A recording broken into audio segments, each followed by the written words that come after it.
రోమీయులకు రాసిన పత్రిక 6వ అధ్యాయము 12 నుండి 13 వచనాలు మనం చూసుకున్నాం. పాపం విషయమై మృతులము, క్రీస్తునందు జీవించే వారము. మనమే పాపం విషయమై మృతులుగా మనల్ని మనం అనుకోవాలి. క్రీస్తునందు మనం జీవించుచున్నామని మనల్ని మనమే ఎంచుకోవాలి. ఇది గత వారం తెలుసుకున్నాం.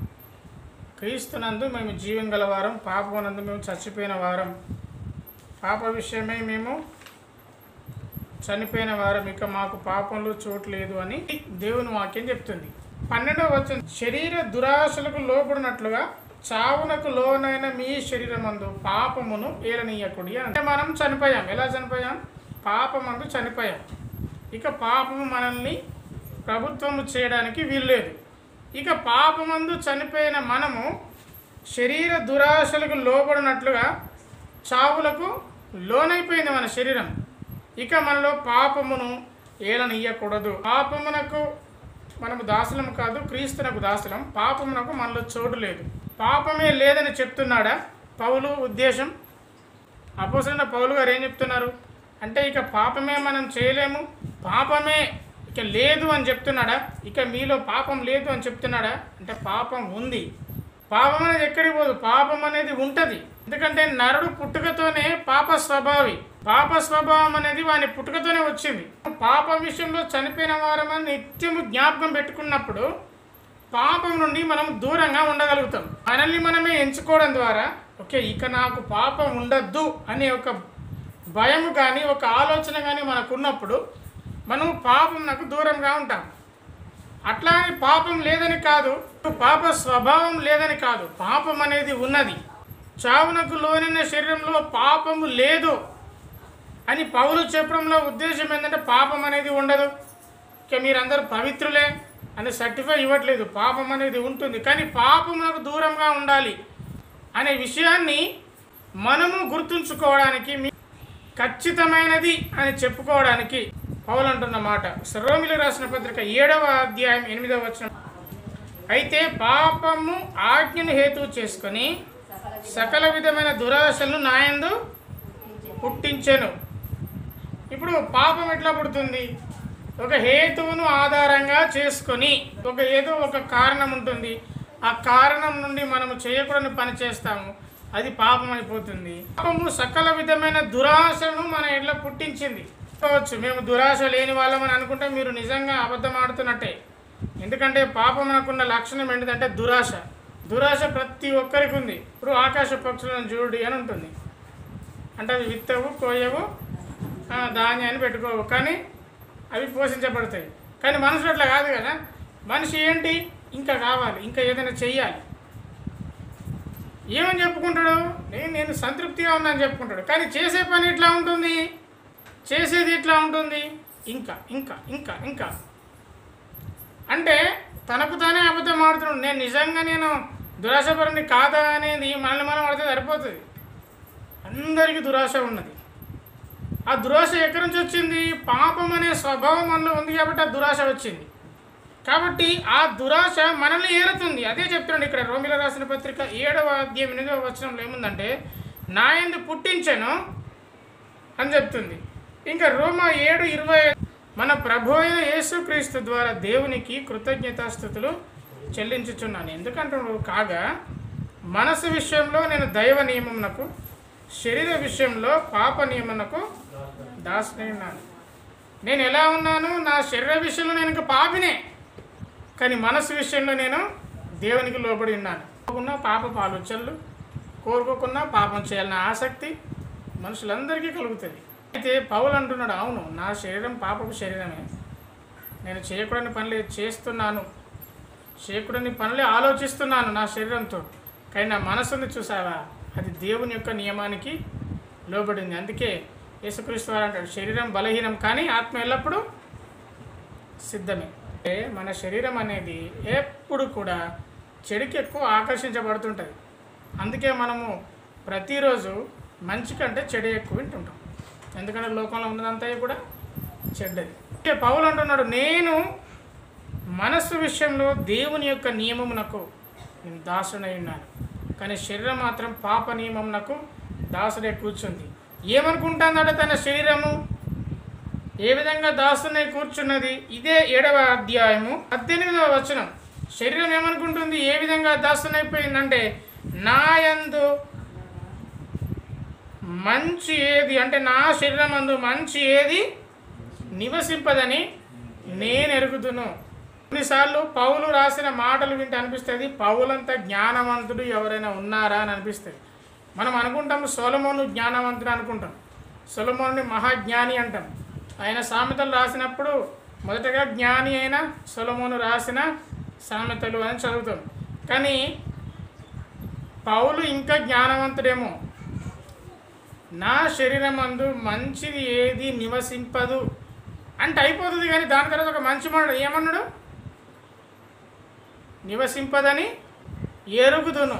ఎందుకు ఈ మాట అంటే ఆయనకు తెలుసు నా శరీరంలో మంచి ఏది ఉండదని ఆయనకు తెలుసు. చాలామంది తెలుసుకోలేకపోతున్నారు. ఎందుకో నీతిమంతునని అనుకుంటున్నారు, కానీ మనము మన శరీరంలో మంచి ఏది నివసింపదనే విషయము మనం తెలుసుకోవాలి. నేనైనది చేయవలన కోరిక నాకు కలుగుతున్నది, కానీ దాన్ని చేయుట నాకు కలుగుటలేదు. అంటే ఏదైనా మంచిది చేద్దామని అనుకుంటానా, మంచిది చేయాలని కోరిక నాకు కలుగుతున్నది, కానీ నేను చేయలేకపోతున్నా. ఈ అనుభవంలో మీరందరూ ఉన్నారా? ఏదైనా చేయాలి అనే కోరిక ఉంది, కానీ ఏమీ చేయలేని స్థితిలో మీరున్నారా? అన్నీ చేయగలం, కానీ ఏమీ చేయలేని స్థితిలో మీరు ఎప్పుడైనా అనుభవంలో ఉన్నారా? చిన్నప్పుడు చదువుకున్న ఒక లెసన్ గుర్తుకొస్తుంది, చాలాసార్లు చెప్పుకుంటాను. చిన్న వయసులో ఒక పిల్లవాడు తన పాలేరు పని చేస్తున్న ఆ వ్యక్తిని చూసి చాలా బాధపడేవాడు. రోజు పచ్చడి వేసుకొని తినేవాడు. నాన్న దగ్గర పోయి, నాన్న మనకి ఇంత ఆస్తుంది కదా, మనం ఒక్క పూట భోజనం పెట్టవచ్చు కదా అని నాన్న దగ్గరికి, ధనవంతుని వాళ్ళ నాన్న దగ్గరికి వెళ్తే నాన్న ఏమంటాడు? నీకు అవసరమారా? నీకు అవసరం అన్నప్పుడు ఆ పిల్లవాడు అనుకుంటాడు, నేను పెద్దగా అయిన తర్వాత ఈ పాలేరుకు రోజు కడుపుండా భోజనం పెడతా అనుకుంటాడు. పెద్దగా అవుతాడు, ఆస్తిపడు అవుతాడు. ఇదే పాలేరు రోడ్డు మీద వండుకుంటే అన్నీ గుర్తుకొస్తాయి. నేను దానికి చెయ్యాలనుకున్నా అని అనుకుంటూ కారు వేసుకొని పోతా అంటాడు, కానీ చెయ్యడు. ఇది మానవ శరీరంలోని స్వభావం. చాలామందికి చేసే కోరిక మనకు కలిగినా చేయలేకపోతాం, ఎందుకంటే మనది పాప శరీరం. ఒప్పుకుందాం, పోతుంది అంటే పోదు. శరీరం అంటే అదే నియమం, కానీ మన మనసు స్పందించేది ఎలా ఉంది? అది దేవుని నియమం. ఆ దేవుని నియమమునకు లోబడినప్పుడు, అంటే ఇప్పుడు పాపము దైవత్వము లేదా పాపము మంచితనం రెండు మనలోనే ఉన్నాయి. అయితే ఏదికి ఎక్కువ ప్రాముఖ్యతను ఇస్తున్నావు, దేని మాటను లోబడుతున్నావు అనేది ప్రాముఖ్యమైన విషయం.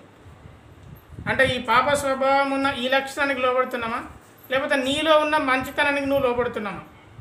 ప్రతి ఒక్కరిలోనూ మంచితనం ఉంటుంది, మంచివాడే. అయితే వాడు మంచితనానికి ఎక్కువ లోబడుతుండా, వానిలో ఉన్న చెడ్డతనానికి ఎక్కువ లోబడుతున్నాడా? ఏది మనల్ని నియంత్రిస్తుంది, ఏ నియంత్రణలో మనం ఉన్నాం అనేది జ్ఞాపకం పెట్టుకోవాలి. పౌలు అంటున్నాడు, నా శరీరంలో మంచి ఏది నివసింపదు, నేను పాపమునకు దాసునై ఉన్నాను. అయితే నేను దైవ నియమమునకు లోబడి ఉన్నాను, నేను మనస్సునందు దేవుని యొక్క నియమమునకు లోబడి ఉన్నాను.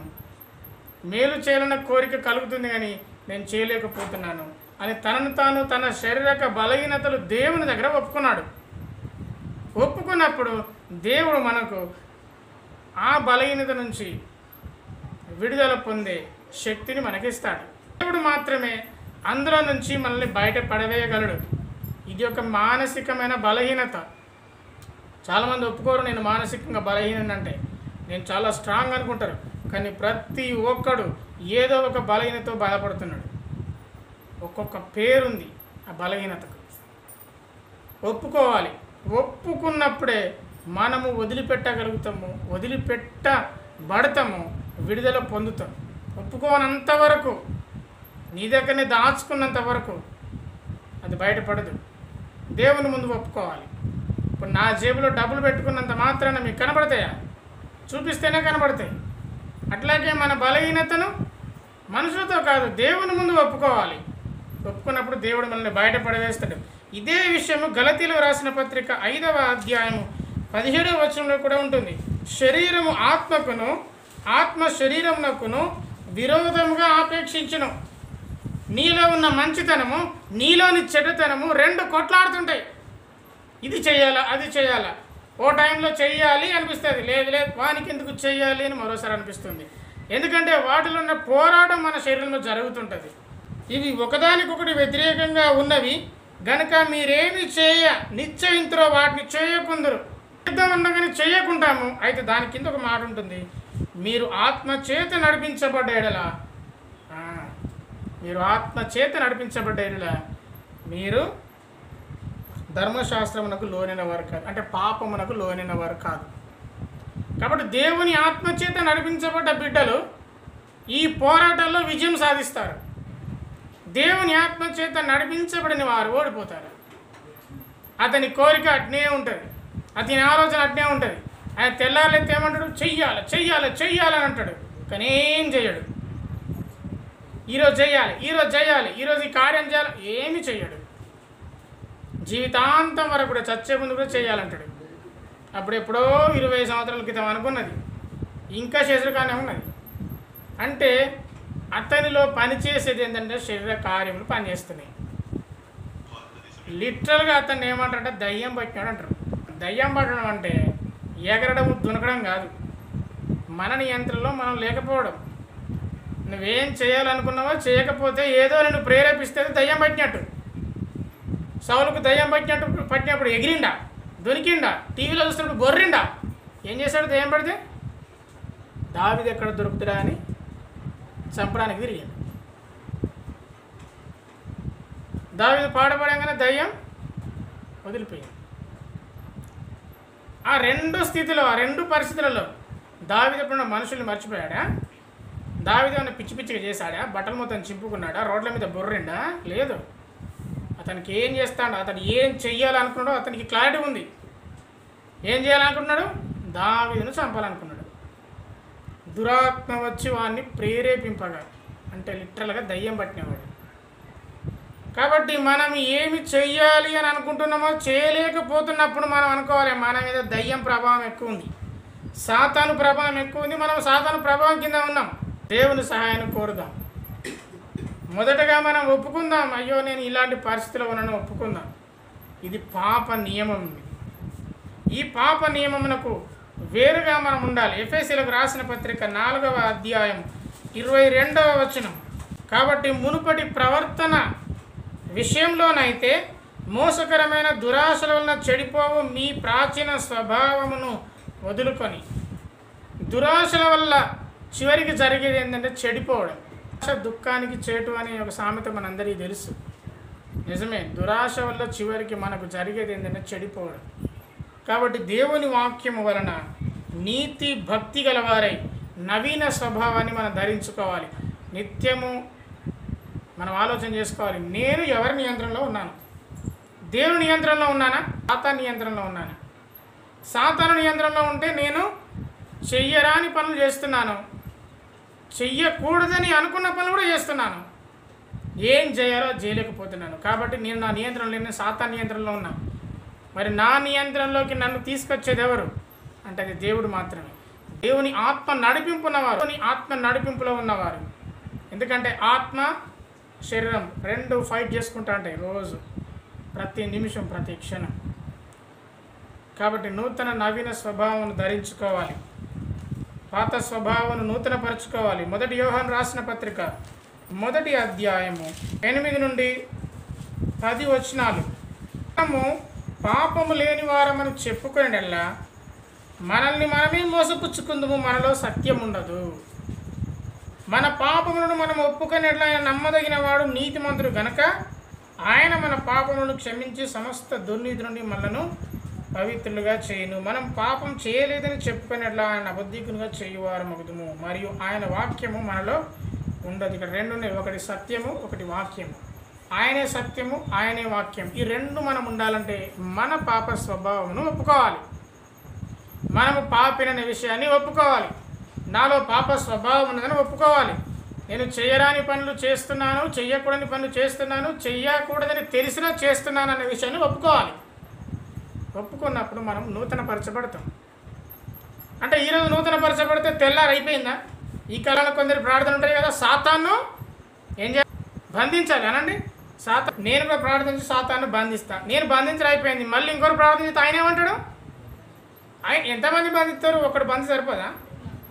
ఇప్పుడు నేను బంధించే చెట్టుకి మళ్ళీ కట్లతోని అంటే ఈయన బంధించిన ఎంతసేపటికి సాతానికి ఇప్ప తీసుకుంటాడు. ఇది మన ప్రార్థన. అర్థమవుతుందా మీకు? నువ్వు బంధించి, నేను బంధించి, లోకంలో ఉన్న వాళ్ళందరూ బంధించి ఎంతమంది బంధిస్తారు అంటే ఈయన బంధించగానే సాతాన్ని విడగొట్టుకున్నాడు ఆమె అనగానే. ఆ తర్వాత మళ్ళీ ఇంకోటి బంధించి ఆయన ఇంకో ఆయన అంటాడు నేను కూడా బంధిస్తా, నేను గట్టిగా బంధిస్తా అంటాడు. ఇంకో ఎవరు అని బంధించలేరు. సాతాను ఎవరంటే గర్జించు సింహం వలె ఎవరిని మృంగుతులా అని. దాని తర్వాత ఏముంటుందో తిరుగుతూ ఉన్నాడు. యోబును శ్రమ పెట్టడానికి ఏమంటాడు? భూమి నుంచి గుండ్రంగా తిరుక్కుంటూ వస్తానే అంటాడు. కానీ మనల్ని మనము అదుపులో పెట్టుకొని నియంత్రణలో ఉన్నామా అనేది చూసుకోవాలి. మనము పాపము లేని వారని చెప్పుకుంటే మనం అబద్ధీకులం అవుతాం. మనం పాపం ఉన్నదని మనం ఒప్పుకుందాం, పవిత్రులుగా చేయబడతాం. పాపం మనపైన ఆధిపత్యం ఉంది అనే విషయాన్ని ఒప్పుకుందాం. ఒప్పుకున్నప్పుడు మనకు దేవుడు సహాయం చేస్తాడు. అసలు నువ్వు ఒప్పుకోవట్లేదా? ఎందుకు నీకు సహాయం చేస్తాడు? ఆయన నమ్మదగిన వాడు, నీతిమంతుడు కాబట్టి ఆయన నిన్ను దుర్నీతి నుంచి బయటపడేస్తాడు, పవిత్రునిగా చేస్తాడు. మనం పాపం లేదని చెప్పుకుంటే ఆయన అబద్ధీకుడు అవుతాడు. నీలో పాపమే లేదని నువ్వు చెప్పుకుంటే ఎందుకు? నువ్వు నిజాలు నీలో పాపమే లేదు నువ్వే అనుకుంటానవా? ఇక నిన్ను నియంత్రించేది ఏంటిది? ఆమె అంటే నువ్వు పాపం నియంత్రణలో ఉన్నావు. అసలు నువ్వేం చెప్తానో నీకు తెలియదు. నీ ఇష్టం ఉన్నది చేస్తుంటావు, నువ్వేం చేయకూడదు అనుకుంటావు అదే చేస్తుంటావు. వచ్చిందా ఇటువంటి అనుభవం? కాబట్టి మనం పాపలమనే విషయాన్ని జ్ఞాపకం పెట్టుకోవాలి. ఇదే 1 యోహాను 2:5వ అధ్యాయం చూడండి. 1 యోహాను 2వ అధ్యాయం 5వ వచనం. ఆయన వాక్యము ఎవడు గైకొనునో వానిలో దేవుని ప్రేమ నిజముగా పరిపూర్ణమైన ఆయన యందు నిలిచినవాడని చెప్పుకునేవాడు ఆయన ఎలా నడుచుకున్నో అలాగే తాను నడుచుకున్నాడు. ఆయన యందు నిలిచి ఉన్నవాడు ఆయన ఎలాగో నిలిచి ఉన్నాడో, ఆయన ఎలాగో నడుచుకున్నాడో మనము అలాగ నడుచుకున్న బద్ధుడై ఉండాలి. బద్ధుడై ఉన్నాడు అంటే ఖచ్చితంగా అలా ఉండాలి అనే నిర్ణయం తీసుకున్నవాడు. ఆ నిర్ణయం అనేది మనకు వచ్చినప్పుడు, ఆ నిర్ణయం అనేది తీసుకున్నప్పుడు మనం ముందుకెళ్ళగలుగుతాం. ఇప్పుడు ఈరోజు నేను 4 గంటలకి అంటే రేపు నేను 4 o'clock ఎర్లీ మార్నింగ్ లేద్దాము అని అనుకున్నాను అనుకోండి, లేవాలి ఖచ్చితంగా అంటే లేవగలుగుతాను. కానీ అది ఆలోచన లేకుండా అది నేను చేయగలుగుతానా? మెల్లగా 6 గంటలు లేచి అయ్యయ్యో 4 గంటలు ఎత్తి అయిపో.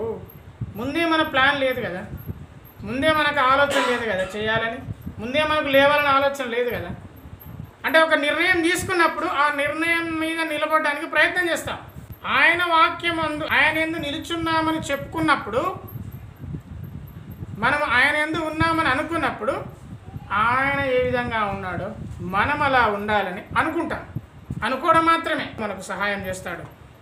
కాబట్టి మనము పాపంలో ఉన్నాము, మనము పాపిని అనే విషయాన్ని జ్ఞాపకం ఉంచుకొని, పాపము అనే నియంత్రణ మనలో ఉంది అనే విషయాన్ని జ్ఞాపకం ఉంచుకొని ఆ నియంత్రణ నుంచి బయటపడాలి. ఈ సంఘము ఆ విషయాన్ని మర్చిపోయింది. ఈ ప్రకటన 2వ అధ్యాయము 4వ వచనం చూడండి. ఆయనను మొదట నీకుండిన ప్రేమను నీవు వదిలితివని నీ మీద తప్పు ఒకటి మోపవలసి ఉంది అని దాని కింద ఉంటుంది. నీవు ఏ స్థితిలో నుంచి పడితేవో అది జ్ఞాపకం చేసుకో. వారి మొదటి స్థితి గుర్తుండదు. వాళ్ళు ఏ స్థితిలో ఉన్నప్పుడు దేవుడు మనల్ని లేపాడో చాలామంది మర్చిపోతారు. అందుకే లోకం ఇట్లున్నది, వ్యక్తిగతంగాను ఆధ్యాత్మికంగాను. ఒక పుస్తకంలో ఒకటి చదివాను, అది నిజమో కాదని నేనైతే చూడలేదు, కానీ బిల్ గేట్స్ ఒక హోటల్కి వెళ్ళినప్పుడు, పెద్ద పెద్ద హోటల్ రెస్టారెంట్లకు వెళ్ళినప్పుడు మనం వాళ్ళకు టిప్ ఇవ్వాలి. టిప్ అంటే ఎంతో కొంత వాళ్ళకు డబ్బులు ఇవ్వాలి. అంటే సర్వ్ చేస్తారు కదా మన దగ్గరికి కర్రీస్ కానీ పట్టుకొచ్చినప్పుడు 10 రూపాయలు 20 రూపాయలు మనకున్న స్థాయిని బట్టి ఇవ్వాలి. అంటే ఇవ్వాలని కండిషన్ ఏం లేదు, ఇస్తారు కొంతమంది.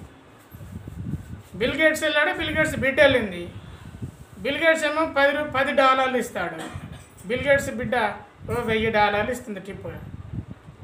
ఆ టిప్పు ఆయనకు సర్వ్ చేసిన వ్యక్తి అనుకుంటాడు ప్రపంచంలో గొప్ప ధనవంతుడు కదా, పెద్ద ధనవంతుడు కదా, ఇక నాకు బాగా డబ్బులు ఇస్తాను అనుకున్నది. $10 చూసి అయ్యా ఏందయ్యా నీ బిడ్డనేమో $1000 ఇస్తే నువ్వేమో $10 ఇచ్చినావు కదా అంటే ఆయన అన్నాడు, అమ్మ నేను కట్టెలు కొట్టుకునే వ్యక్తి వాళ్ళ కుమారుని నేను, అందుకే నన్ను $10 ఇచ్చాను. కానీ నా బిడ్డ వాళ్ళ ఫాదర్ ప్రపంచంలోనే పెద్ద ధనవంతుడు, అందుకే ఆమె $1000 ఇచ్చింది అని అంటాడు. దీన్ని బట్టి మనం ఏం అర్థం చేసుకోవాలి? బిల్ గేట్స్ అనే వ్యక్తి తను ఎక్కడి నుండి వచ్చాడో మర్చిపోలేదు.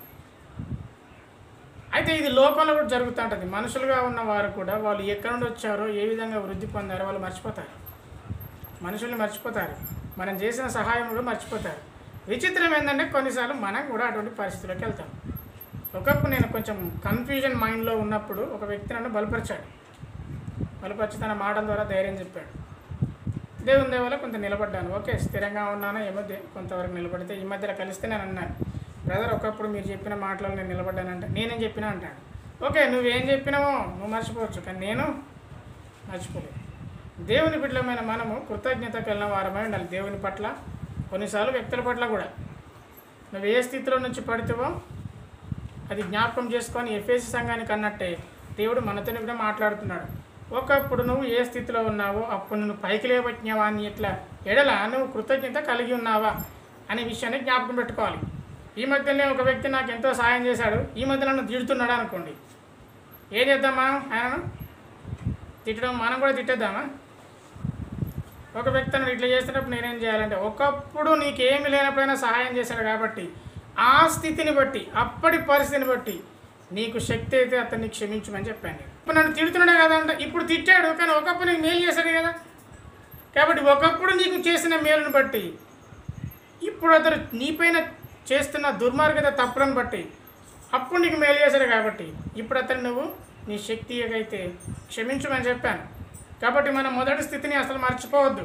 నువ్వు ఏ స్థితిలో పడ్డావో ఆధ్యాత్మికంగా, నువ్వు ఏ స్థితిలో నుంచి పడ్డావో, దేవుడిని ఏ స్థితిలో నుంచి పడి లేపాడో, ఒకవేళ నీకు దేవుడు పరిచయం కాకపోతే నీ బతుకు ఎలా ఉండేనో ఒక్కసారి ఆలోచించుకొని ఆ కార్యములను చేయి. నియమం అనేది నీ మీద ఏలకుండా జాగ్రత్తగా ఉండు. రోమిలకు రాసిన పత్రిక 5వ అధ్యాయం 21వ వచనం, పాపము మరణమును ఆధారం చేసుకొని ఎలాగూ ఏలెనో నిత్య జీవము కలుగుటకై నీతి ద్వారా కృపయు మన ప్రభువైన యేసుక్రీస్తు మూలంగా ఏలు నిమిత్తము పాపం ఎక్కడ విస్తరించిందో కృప అక్కడ విస్తరించింది. కాబట్టి మనము పాప స్వభావంతో ఉన్నప్పుడు కృప విస్తరించి ఆ కృప మనకు తోడైంది. దేవుడు మనల్ని వదిలేశాడా? పాపలమైతే మనము కృతజ్ఞత లేని వారమే దేవుని ఎడల పాపం చేస్తున్నప్పుడు దేవుడు మనం వదిలేయలే కదా. అట్లాగే మనిషి ఎడల కూడా ఆ విధంగా ఉండాలి. ఒకప్పుడు మన ఎడల మంచి చేసి ఇప్పుడు కొంచెం చెడ్డగా చేస్తున్న వారిని మనము క్షమించాలి. ఆ విషయాన్ని మనం జ్ఞాపకం ఉంచుకోవాలి. యోహాను సువార్త 8వ అధ్యాయము 31 నుండి చూసుకుందాం. రోమిలకు రాసిన పత్రిక యోహాను సువార్త 8వ అధ్యాయం 31 నుండి 36 వచనాలు. మీరు వాక్యమందు నిలిచిన వారైతే సత్యమును గ్రహిస్తారు. కాబట్టి వాక్యము విన్నప్పుడు అందులో ఉన్న సత్యం ఏంటో గ్రహించాలి. అందరూ చెప్తుంటారు వాక్యం, మనం ఆదివారం ఇక్కడికి వచ్చింది ఎందుకొస్తాం చెప్పు, వాక్యం వినడానికి. వాక్యం విన్నప్పుడు మనము ఆ వాక్యములోని సత్యమును మనము గ్రహించాలి. గ్రహించినప్పుడు ఆయనకు నిజంగా శిష్యులమవుతాం. అప్పుడు మనము స్వతంత్రంగా ఉండగలుగుతాం. ఎంతమంది స్వతంత్రంగా ఉన్నారు ఈ కాలంలో? ఎవరి నియంత్రణలో మీరు లేరా? మీరు అనుకునేవన్నీ మీరు చేస్తున్నారా? మీరు అనుకునేవన్నీ మీరు చేస్తే మీరు స్వతంత్రులే. మీరు అనుకునేవన్నీ చేయాలనుకున్నా చేయలేకపోతున్నారంటే మీరు ఇంకా స్వతంత్రులు కారు. ఆ స్వతంత్రత దేవుడు మీకు ఇస్తాడు. దేవుడు ఆ స్వతంత్రత మనందరికీ దయచేయను గాక. కాబట్టి మనందరినీ స్వతంత్రులుగా చేసేది యేసుక్రీస్తు ప్రభువారే. రోమిలకు రాసిన పత్రిక ఇదే 6వ అధ్యాయం 13వ వచనంలో, మరియు మీ అవయవములను దుర్నీతి సాధనములుగా పాపమునకు అప్పగింపకుడి. ఎందుకంటే క్రీస్తుని విశ్వసించినప్పుడే మనము పాపం నుండి విమోచింపబడ్డాం. అంటే తప్పించబడ్డాం. కాబట్టి ఇక మనము పాపమునకు మన శరీరాన్ని మనం అప్పగింపద్దు. నిజమే, పాపం అనేది మంచి అనేది మనలో యుద్ధం చేస్తుంటుంది. కానీ ఎప్పుడు మంచి వైపు నిలబడకు దేవుడు మనకు సహాయం చేస్తాడు. కాబట్టి వాక్యమును వినేవారమై ఉండాలి. వాక్యమును విన్నప్పుడు సత్యమును గ్రహిస్తాం. LSRW అని ఉంటుంది. ఇంకా లిజనింగ్, లెర్నింగ్ కాదు, లిజనింగ్. ఎస్ అంటే స్పీకింగ్, R అంటే రీడింగ్, W అంటే రైటింగ్. అంటే లిజనింగ్, స్పీకింగ్, రీడింగ్, రైటింగ్. అంటే వింటేనే మాట్లాడగలుగుతాం, మాట్లాడితేనే చదవగలుగుతాం, చదివినవాడు రాయగలుగుతాడు. అసలు మనకు వినే క్వాలిటీ లేదనుకో ఏమవుతాయి రావు. అంటే ఫస్ట్ వినాలి. విన్నప్పుడు దేవుడు మనకు సహాయం చేస్తాడు. విన్నప్పుడు మనం సత్యమును గ్రహిస్తాం. అవునా? సత్యమును గ్రహించడం అంటే ఏంటిది? అసలు మన గురించి మనం తెలుసుకుంటాం. అసలు నీ గురించి నీకు తెలుసా? ఏం తెలుసు నీ గురించి? నువ్వు ఎవరి నియంత్రణలో ఉన్నావో నీకైనా తెలుసా? నువ్వు పాప నియంత్రణలో ఉన్నావో లేకపోతే దేవుని నియంత్రణలో ఉన్నావో నీకు తెలుసా? అసలు గ్రహిస్తున్నావా? అసలు ఆలోచన వచ్చిందా? అంటే దేవుని దగ్గరికి రావాల్సింది తప్పదు. దేవుని దగ్గరికి వచ్చినప్పుడు నీవు ఏ నియంత్రణలో ఉన్నావో నీకు తెలుస్తుంది. నువ్వు ఏ నియంత్రణ నుంచి ఎటువైపు వెళ్ళాలో కూడా తెలుస్తుంది. తెలిసినప్పుడు నీవు కొత్త వ్యక్తిగా, నూతనమైన వ్యక్తిగా మార్చబడతావు. నీకు ప్రశాంతత, సమాధానం అనేది వరంగా ఇవ్వబడుతుంది. దేవుని సన్నిధిలో నిత్యం ఆనందిస్తావు. దేవుని సన్నిధి ఆనందిస్తావంటే ఆదివారం వచ్చి ఆనందించడం కాదు. నీ ఉన్న దగ్గరనే నీకు దేవుని సన్నిధి. నువ్వు ఆత్మచేత నడిపించబడతావు. నువ్వు ఎక్కడికి వెళ్ళినా నువ్వు సంతోషంగానే ఉంటావు. అన్ని పరిస్థితుల్లో దేవుడు నీకు సమాధానం ఇస్తాడు. సమస్తమును ఆయనకు సమర్పించుకున్నప్పుడు దేవుడు మనకి ఇచ్చేది. రోమిల రాసిన పత్రిక 12వ అధ్యాయం 1వ వచనం చూసుకుందాం. కాబట్టి సహోదరులారా, పరిశుద్ధమును దేవునికి అనుకూలమైన సజీవముగా మీ శరీరములకు ఆయనకు సమీపించుకుంటని దేవుని వాత్సల్యమును బట్టి మేము బతిమాలుకొనిచున్నాను. ఇట్టి సేవ యుక్తమైనది. కాబట్టి మనము ఆయనకు సమర్పించుకోవాలి. సమర్పించుకోవడం అంటే మళ్ళీ ఇదో కన్ఫ్యూజన్. సమర్పించుకోవడం అంటే చెప్పి వదిలేస్తే కాదు. అంటే నేను చెప్పి వదిలేస్తే ఏమి మీరు సమర్పించుకోవాలంటే ఏం చేయాలి అంటే మనల్ని ఎవరి నియంత్రణలో ఉన్నారో మనం తెలుసుకొని దేవుని సన్నిధిలో ప్రార్థించి, తండ్రి నీ నియంత్రణలోనికి నేను రావాలి.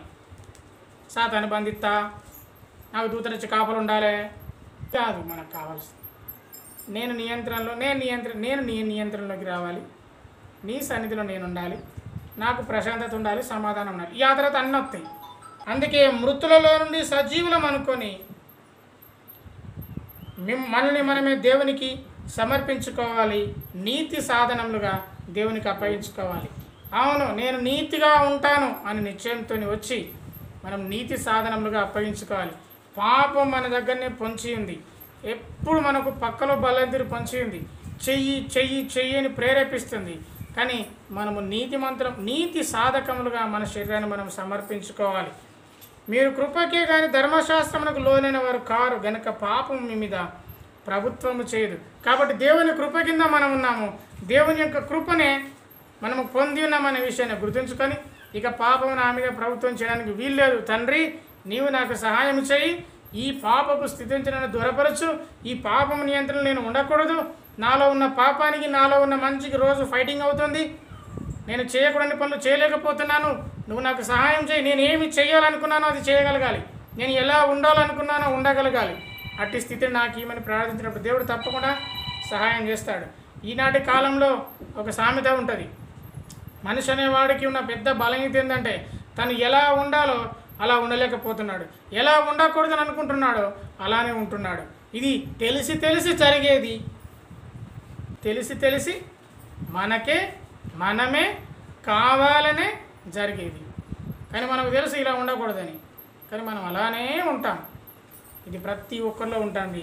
కాబట్టి పాపమును జయించడానికి కావాల్సిన శక్తి దేవుని యొక్క కృప మనకు తోడైనప్పుడు దేవుడు తప్పకుండా మనకు సహాయం చేస్తాడు. ఇదే రోమిల రాసిన పత్రిక 7వ అధ్యాయము 4వ వచనంలో, కావున నా సహోదరులారా, మనం దేవుని కొరకు ఫలం ఫలించినట్టు మృతులలో నుండి లేకపోయిన క్రీస్తు అని వేరొకరిని చేయుటకై మీరు ఆయన శరీరం ద్వారా ధర్మశాస్త్రం విషయంలో మృతులైరి.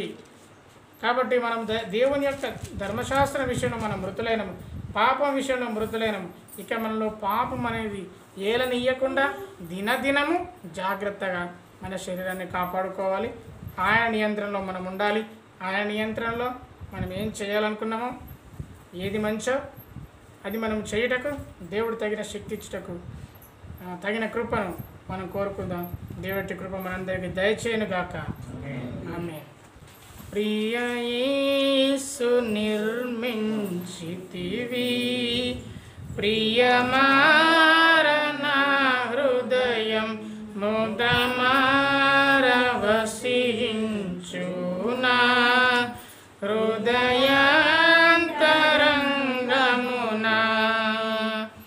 నీ రక్త ప్రభావమునా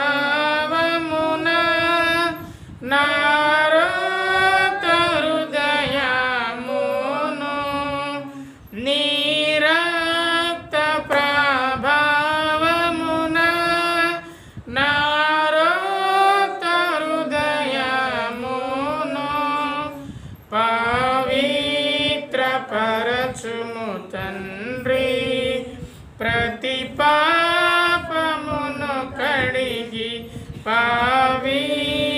పవిత్రపరచుము తండ్రి ప్రతి పాపమును కడిగి ప్రియ